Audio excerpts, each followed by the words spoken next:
नमस्कार दोस्तों। यहाँ पे हमने एक वेब पेज को ब्राउजर में रन किया है।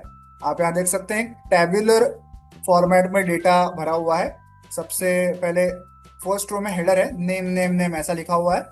सेकेंड रो में उसका कंटेंट है, ABCD, बहुत सारा कंटेंट लिखा हुआ है। अगर मैं इस वेब पेज को जूम करूं तो क्या होगा, देखिए। अब टेक्स्ट क्योंकि बहुत ही बड़ा हो चुका है, कुछ डेटा जो है वो स्क्रीन के बाहर जा चुका है। तो देखिए ऑटोमेटिकली क्या हुआ, यहाँ पे टेबल के नीचे एक स्क्रॉल बार क्रिएट हो गया, जिसको स्क्रॉल करके मैं जो डेटा राइट साइड में टेबल के बाहर जा रहा है उसको ऐसे स्क्रॉल कर सकता हूँ। ठीक है। तो ये स्क्रॉल बार कैसे लाना है, जब हमारा डेटा बहुत ज्यादा हो और वो स्क्रीन के बाहर ओवरफ्लो कर रहा हो, तो ऑटोमेटिकली ये स्क्रॉल बार कैसे इंप्लीमेंट करना है CSS का यूज करके, ये आज हम लोग सीखने वाले हैं। अगर ये हम लोग इंप्लीमेंट नहीं करेंगे और फिर भी अगर पेज को हम लोग जूम करेंगे तो बाय डिफॉल्ट जो मॉडर्न ब्राउजर्स होते हैं वो खुद ब खुद ऐसा एक स्क्रॉल बार दे ही देते हैं। लेकिन हमें ब्राउजर पर डिपेंडेंट नहीं रहना है, हमें खुद से ये स्क्रॉल बार इंप्लीमेंट करना है CSS का यूज करके। तो ये कैसे करना है ये हम लोग देखने वाले हैं। देखिए मैं वापस जब जूम आउट करता हूँ तो अब पूरा का पूरा डेटा जो है वो समा रहा है वेब पेज में, तो वो स्क्रॉल बार जो है वो गायब हो चुका है। ठीक है। ये कैसे करना है ये हम लोग सीखने वाले हैं। तो देखिए यहाँ पे कोड है, यहाँ पे एक HTML टैग है। हेड टैग के अंदर हमारा सारा CSS है, उसे हम लोग आगे देखेंगे। सबसे पहले UI को देखते हैं। बॉडी टैग के अंदर हमने एक डिव टैग को क्रिएट किया है। इस डिव टैग के अंदर हमारा पूरा टेबल हमने क्रिएट किया हुआ है। ओके, देखिए यहाँ पे एक टेबल है। टेबल के अंदर सबसे पहली जो रो है नेम नेम नेम वाली, वो हम लोग क्रिएट कर रहे हैं ऐसे। देखिए TR टैग का हमने यूज किया है जिससे कि एक रो क्रिएट होती है, और वो नेम वाली रो क्योंकि हेडर वाली रो है इसलिए हमने TH टैग का यूज किया है जिससे कि हेडर वाली सेल क्रिएट हो जाए। यहाँ पे हमने बहुत सारे ऐसे सेल्स क्रिएट किए हैं जिसमें नेम नेम नेम ऐसा लिखा हुआ है। तो यहाँ पे हमारे नेम वाली जो सबसे पहली वाली रो है वो क्रिएट हो चुकी है। देन उसके नीचे जो ए ऐसा लिखी हुई रो, ऐसे लिखी हुई रो थी, वो हमने यहाँ पे क्रिएट की है TR टैग का यूज करके, जिससे कि एक रो क्रिएट हुई। और अभी हमें नॉर्मल सेल्स क्रिएट करना है तो हमने TD टैग का यूज किया, उसके अंदर ए ऐसा लिखा हुआ है। ऐसे बहुत सारे एज हमने क्रिएट किए। तो यहाँ पे सेकंड वाली रो भी हमारी क्रिएट हो गई।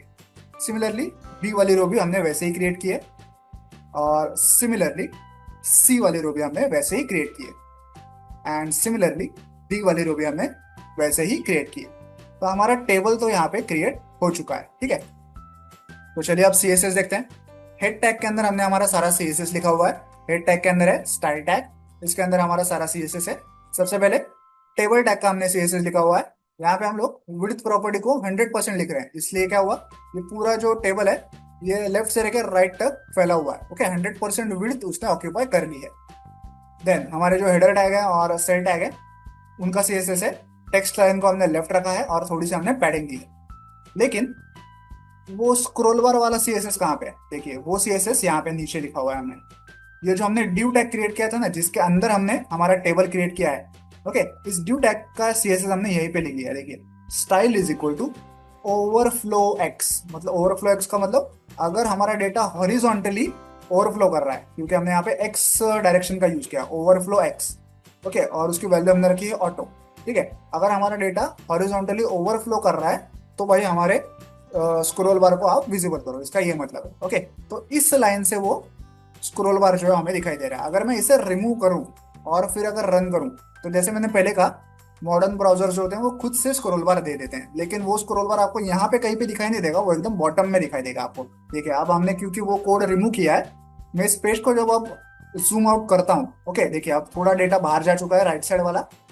तो आप यहाँ पे देखिए ब्राउजर के नीचे एक स्क्रॉल बार आ चुका है बाय डिफॉल्ट, ये ब्राउजर ने खुद से दिया है हमें। ठीक है। लेकिन ये इतना नीचे आया है, हमने जो इंप्लीमेंट किया था वो रो के एकदम पास में आ गया था। ठीक है। हमारा वाला स्क्रॉल बार देखते हैं वापस, ये हमारा वाला स्क्रॉल बार है। तो देखिए हमारा स्क्रॉल बार यहीं पे आ जाता है, जो लास्ट रो होती है उसके एकदम नीचे आ जाता है, जबकि ब्राउजर ने दिया हुआ स्क्रॉल बार एकदम नीचे आ जाता है। ओके, एकदम बॉटम में रहता है। तो ये दोनों में डिफरेंस है। ठीक है। तो इस प्रकार से आप, अगर आपका बहुत सारा डेटा ओवरफ्लो कर रहा है स्क्रीन के बाहर, तो उसके लिए स्क्रॉल बार का इंतजाम कर सकते हैं CSS प्रॉपर्टी का यूज करके। आई होप आपको ये पूरा ट्यूटोरियल समझ में आ गया होगा। वीडियो में दिखाए गए इस कोड को डाउनलोड करने के लिंक मैंने वीडियो के नीचे डिस्क्रिप्शन बॉक्स में दे दिया, आप चाहें तो वहां से कोड डाउनलोड कर सकते हैं। वीडियो को एंड तक देखने के लिए धन्यवाद। Thank you.